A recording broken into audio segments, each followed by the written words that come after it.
In the dusty corner of a thrift store, Lily stumbled upon a vintage typewriter. When she started typing, the words on the page began to shimmer and glow. Each story she typed came to life. It was a dream come true. However, as the days passed, Lily realized her tales had a life of their own. Characters stepped out of the pages, causing chaos in her small apartment. She was trapped in a world of her own making. Desperate to escape her own stories, she typed an ending to her never-ending nightmare. But the twist was, the typewriter had one more surprise in store.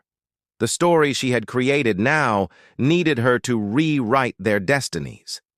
As she began, she realized the power of her words to shape not just their worlds, but her own fate as well.